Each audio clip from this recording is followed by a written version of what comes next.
अहिची लक्ष्मी अहिची दुर्गा अहिची लक्ष्मी अहिची मैया भवानी।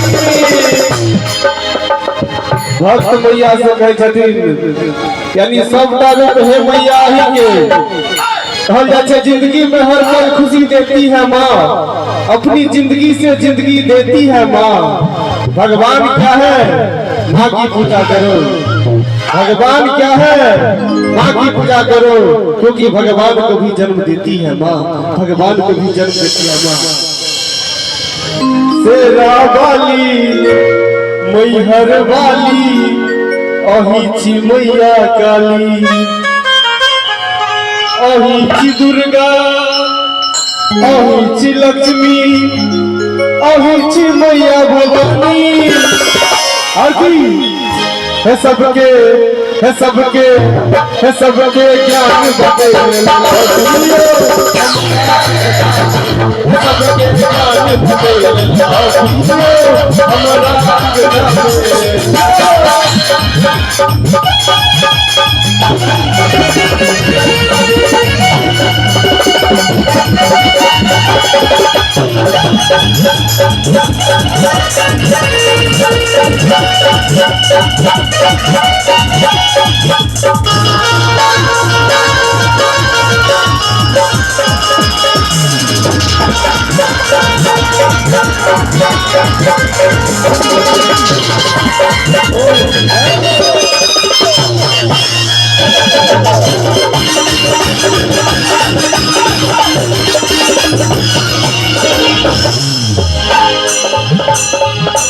गाय के गोबर का अंगन पाया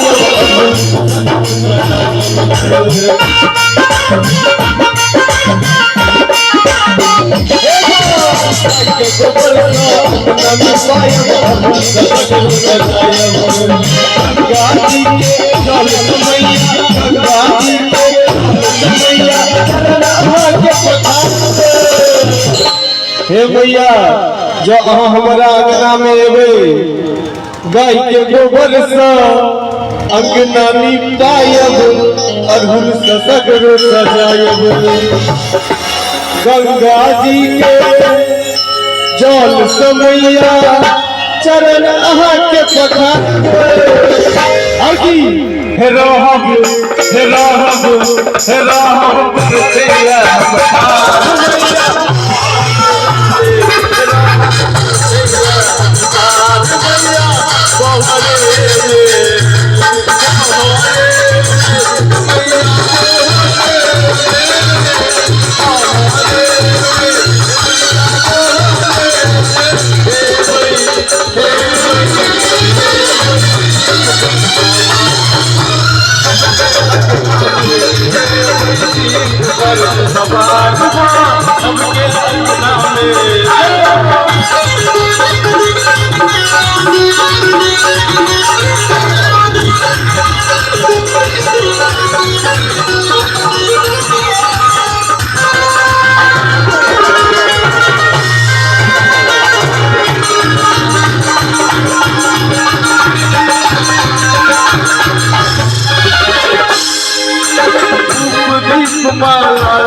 पंडित जी के हम बजा कर पंडित जी के हम बजा कर पूजा अहाँ के करायब।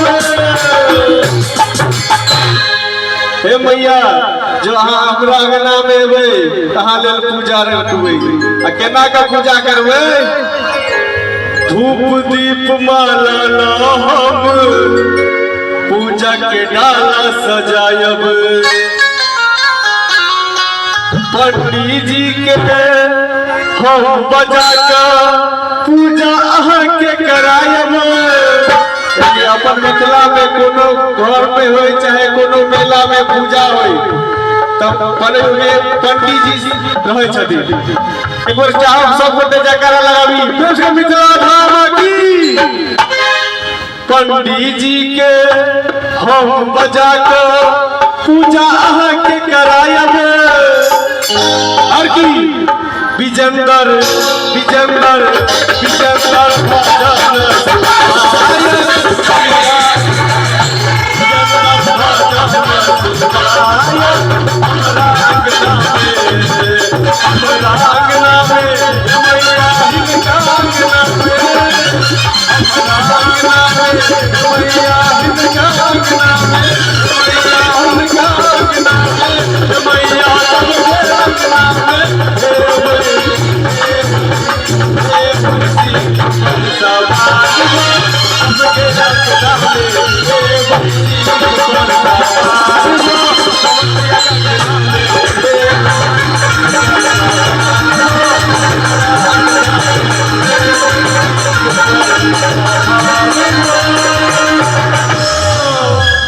सुरेश चाचा जी के अंगना में कपड़ी बजा भी सब उठ के प्रेम से दुर्गा महारानी की